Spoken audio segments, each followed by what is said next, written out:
Greetings. This is Nyah Tsai with National Network View. I will speak with NNV Weekly contributor Charles Mohammed, who will provide tips on how to eat to live, the foods we should store in our houses, and the foods we should avoid. Before we get into the top news, let's do a recap of the current events we've recently covered.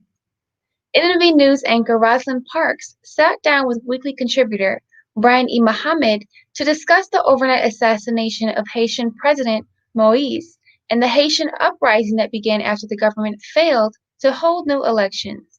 We learned today that the Haitian president, Jovenel Moise, was assassinated overnight. Has anyone or any group claimed responsibility for his assassination? No, no one has claimed responsibility.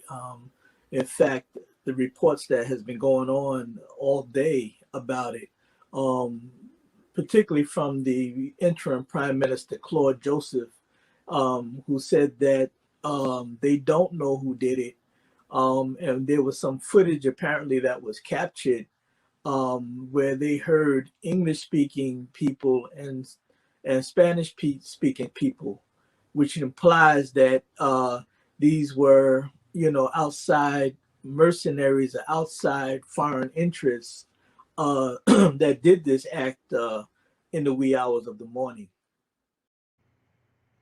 Brian E. Mohammed provided an update on the situations in Afghanistan and the conflicts in other parts of the world mentioned in the latest Final Call News article.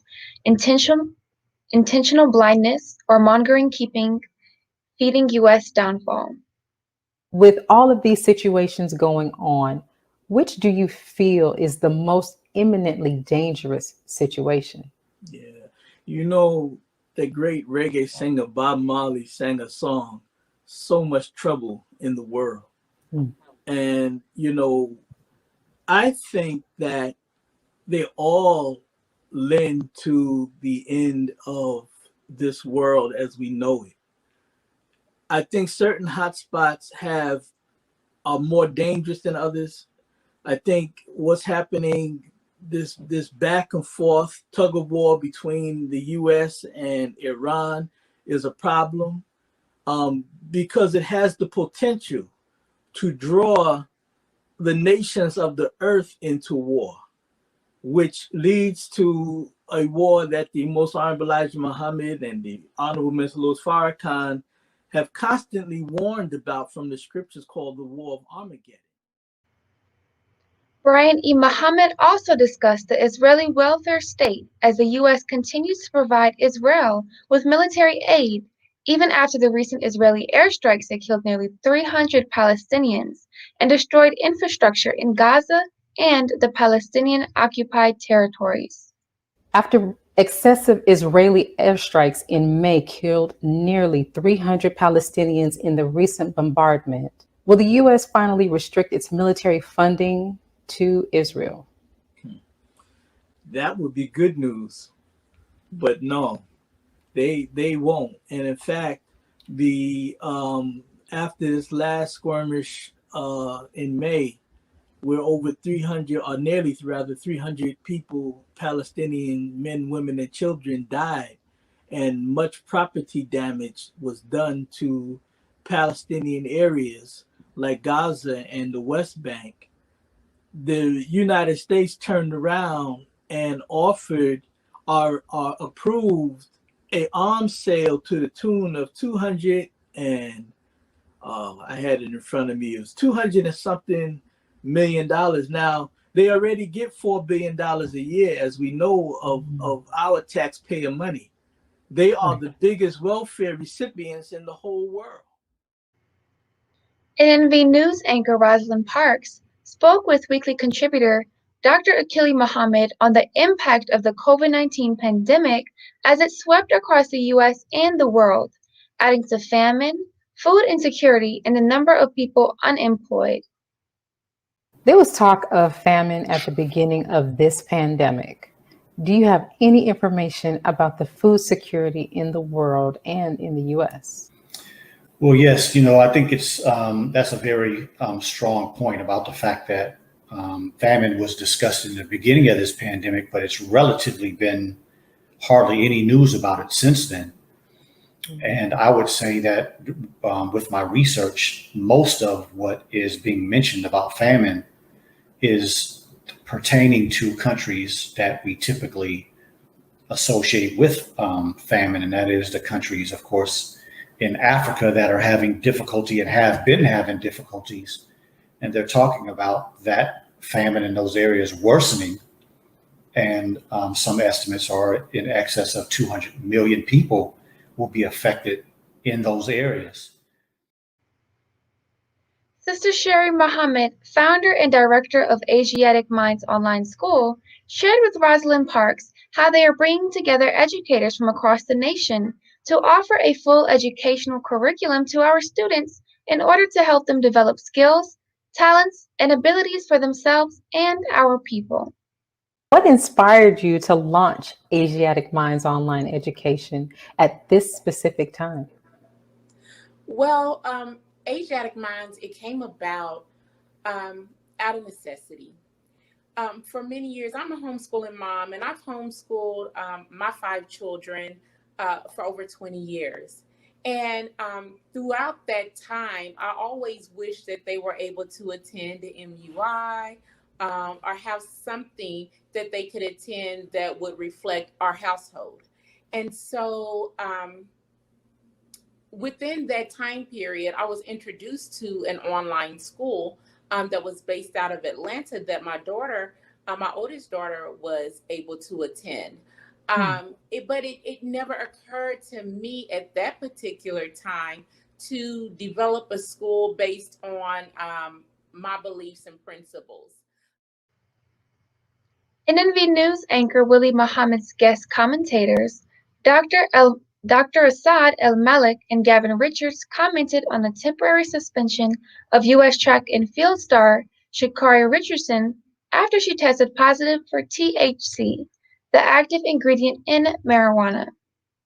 Is this the case? Is it an attempt to stop Black dominance in the Olympics, or is this just an example of a bad decision, which has caused somebody to miss out on an opportunity that they've worked hard for?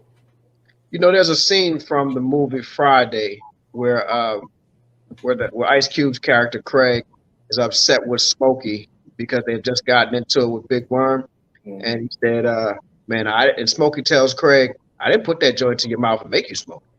Right? So is this a way of keeping Black dominance out of the Olympics? I wouldn't go that far at all to say that. What I think it is a 21-year-old young adult made a mistake who was attempting to cope with the death of her biological mother, and she should have had better people around her who would have given her the type of support, community support that she needed in order to cope with such a tragedy in her life.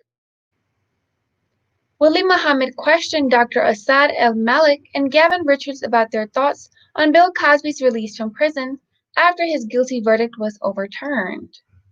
What are your thoughts about Bill Cosby's sexual assault conviction being overturned? It shouldn't have happened in the beginning.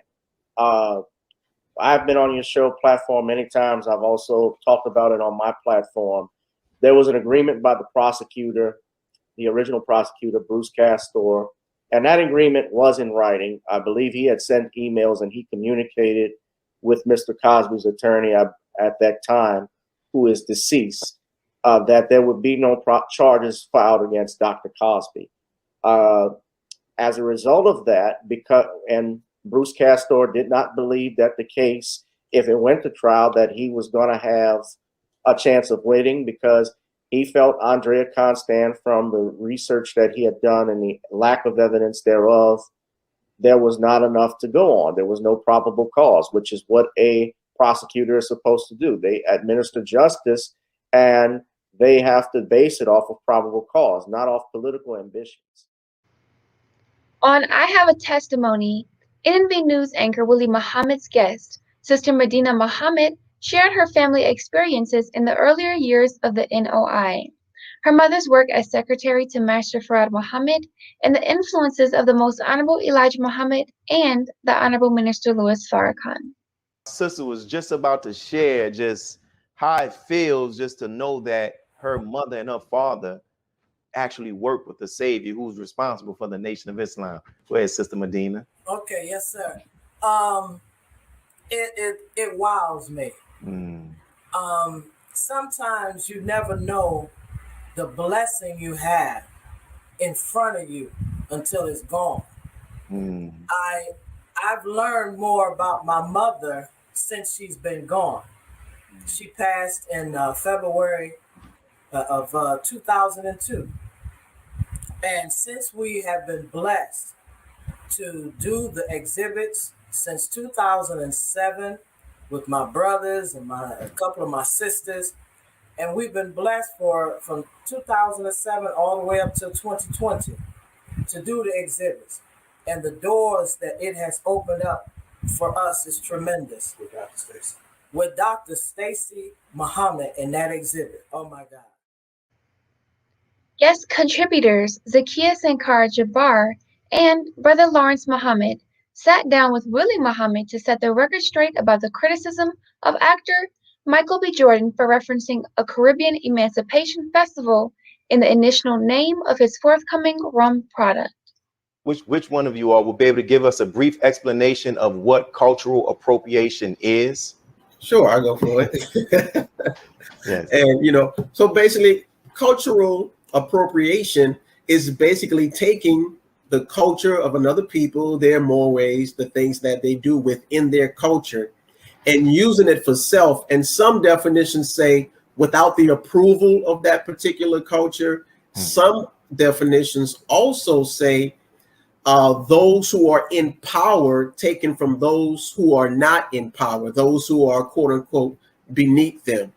And so taking their particular cultures, using it for their own culture and as their own culture, basically stealing from someone else. So it's different variations of that definition, but basically it's the same, taking from one culture and bringing to another and claiming it, for themselves. Zakiya Sankara Jabbar and Brother Lawrence Muhammad discussed the topic of West Point and white rage as the chairman of the Joint Chiefs of Staff defended the right of West Point students to discuss race. What do you think is at the root of the white rage that has always been present in America, but is becoming more and more present during this time that is supposed to be this post-racial society? Minister Farrakhan has talked about this, but I want to name Dr. Frances Cress Wilson, who has created the best definition of racism and white rage that I know of. And I think one of the things that's clear about what's happening is that certain white people understand that they are increasingly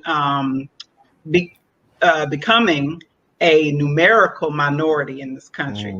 And so there is a lot of fear really at the base of that. And so CRT, which, if we're going to be honest, is not being taught in K-12 schools, but it's a linchpin and a distraction, if you will, for the things that they really do want to enact. Zakiya Sankara Jabbar and Brother Lawrence Muhammad also shared their thoughts on India Walton's recent Democratic primary win over the four-term mayor of Buffalo, New York, putting her on track to become the first woman to lead New York's second largest city. What do you think about this historic victory of Sister India Walton? Yeah, congratulations. Congratulations to the sister. I want to start a very positive. I understand politics, especially from the municipal level, because I have never run for office, but I've worked on campaigns, and I've been a part of understanding how the sausage is made, as a term that a lot of people use. And I will say that I think that is good that she does have a worker and a working class focus. That's important. What I'm concerned about always, though, especially with politics now with Black leaders, is who is the hand behind the hand, right? Like who's actually controlling the system. Let us pause for announcements from our sponsors. After the break, Charles Muhammad will be on to give tips from How to Eat to Live on what foods we should store and what foods we should avoid. We'll be right back. Be a part of the force that powers truth in journalism. Your support helps us to highlight solutions for a brighter tomorrow. Go to nnvnews.com/donate. Asiatic Minds, online education, helping our children to discover their God-given skills, gifts, talents, and passion that will allow them to see their greatness, as well as the greatness of our people, and upon discovering that greatness, infusing them with the desire to use it for the betterment of themselves, their families, our people, and the world. Call now, 502-219-4848. This is Sister Sajda Muhammad. We are proud to announce that the Sajda House commemorative Elijah coins are finally here. This priceless heirloom, made from recycled copper from the messenger's home, is now available at sajdahouse.com. The hashtag Bank Black social media campaign made strides not only in revolutionizing how we bank, but also how we think. The movement inspired thousands of African Americans across the country to transfer or deposit millions of dollars into Black-owned banks. These are banks that will invest in urban communities, employ African Americans, support Black businesses, and inspire Black home ownership. This is a very proud moment for our culture as we are taking small, but significant, steps towards building Black power through Black wealth. Thank you for tuning in to NNV News. Please share your thoughts with us in the comments section below. Follow us on social media at NNV News, and please subscribe to our YouTube channel, National Network View. This is Clifton Muhammad with nnvnews.com.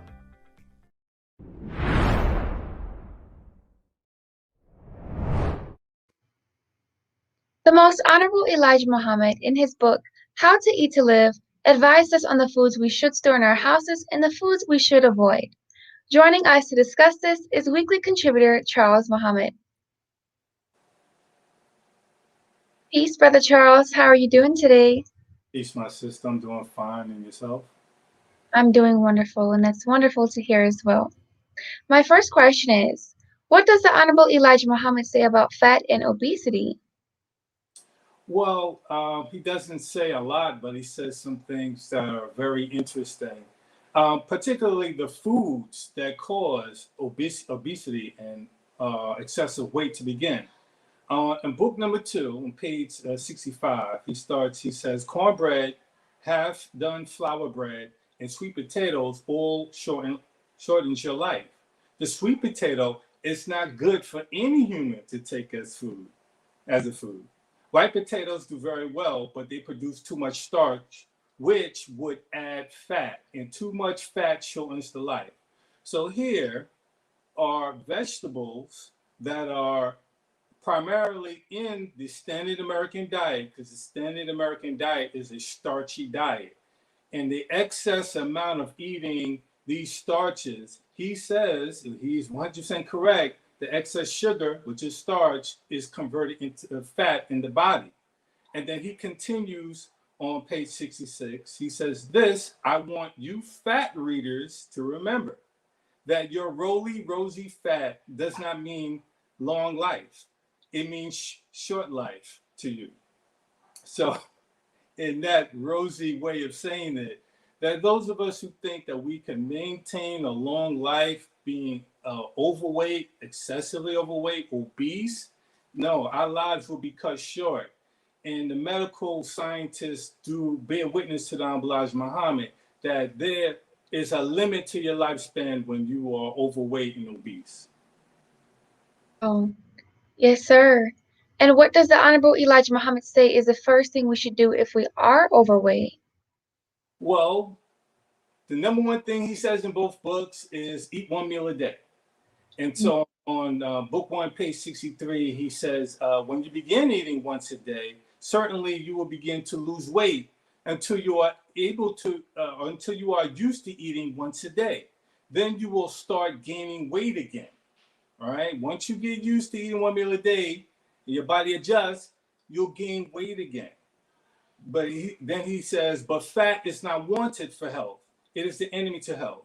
So those of us who think we will slowly waste away by eating once a day, that's not true. Your body will make an adjustment with its metabolism, and then you'll start to gain weight again. So then we got to choose the right foods and avoid the foods that we just discussed, which are the potatoes, sweet potatoes, and other starchy products. And learn that starch, which emanates from carbohydrates, right? Carbohydrates are easily converted into fat, especially if you're eating a lot of simple sugars that are processed. And in this slide, it says that normally, if your certain enzymes are in your metabolism are switched on, you will store the fat. If they're switched off, you will burn the fat. So your metabolism really is the indicator of when you eat a lot of starchy foods, whether you burn it or store it. So that's one thing we must learn. Eat one meal a day and then learn our rate of metabolizing certain foods. And real quick, that metabolism means changing matter or changing chemicals. Meta means change and bol means chemical. Yes, sir. And why are Americans struggling with obesity then? Well, because we fail to do proper research. You know, libraries are free. You know, there are books abundance. Now you have the internet. We have access to information. Well, we can just watch videos if we don't feel like reading, audio books. But we got to learn what is a calorie. See, a calorie we told are in foods, but a calorie is a measurement of heat. You know, calor from the Latin meaning hot, and calorie. It's a measurement of heat. Now, there are calories in ice cream, but that doesn't mean ice cream is flaming hot. It only means that that's the amount of energy that you have to bring in terms of heat in the internal body to break apart the molecules that is in ice cream that makes up its constitution. But once you learn that, you learn how many calories you bring in. You gotta learn the output to burn up those calories, right? Bring that fire. So he says on page 10 of book 2, to live a long time, eat once every 24 hours. That's consistent, or once every 48 hours, if you're able to do so. But if you have heavy manual work to do, do not try to eat once every 2 or 3 days. So this is an equation. If you do heavy work, you cannot lessen your calorie intake. You'll begin to consume yourself. But on the flip side of that, if you're an office worker and you sit down a lot, as we said before, you're sedentary, you cannot bring in too many calories because you don't have the activity to burn it off. Because he says on page 7 of the same book, office workers should not eat even baked beans, nor beans with rice and meat in them, because their jobs do not permit them enough activity to digest heavy foods. Now, this is not relegated only to those foods. There are many foods that when we're in the office, right? We like to get takeout, the Chinese takeout. Now we got Uber Eats, they'll deliver anything. And so some of those foods are just too heavy for you to burn just sitting down doing office work or even housework. So you have to know your caloric intake and what it takes to balance that your activity. Yes, sir, Brother Charles. That absolutely 100% makes a lot of sense. Now, is there a fine line between being considered overweight in terms of height and proportion? Yes. Some of us can carry more weight. Some of us are just big by nature, right? You have Shaquille O'Neal. You know, those people who are just what they call pituitary giants, where their pituitary gland allows them to grow larger height-wise, okay, not horizontally.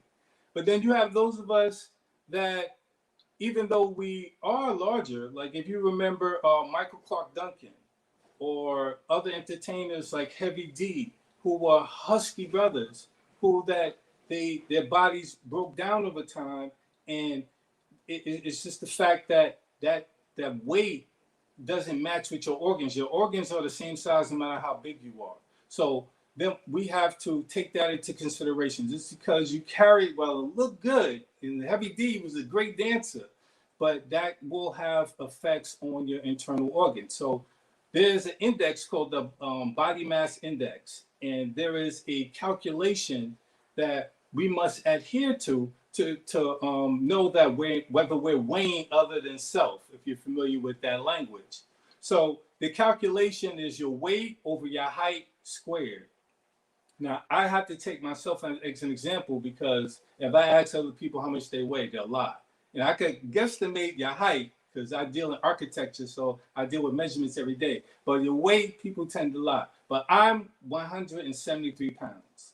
That's 78.7 kilograms, and I'm 6 feet tall. That's 1.82 meters. So if you do the calculation, my body mass index is 23.7.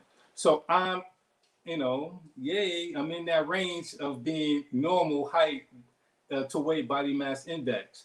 But as you have more weight and your height becomes a constant basically for the rest of your life, unless you begin to shrink as you get older, your body mass index tends to get out of whack.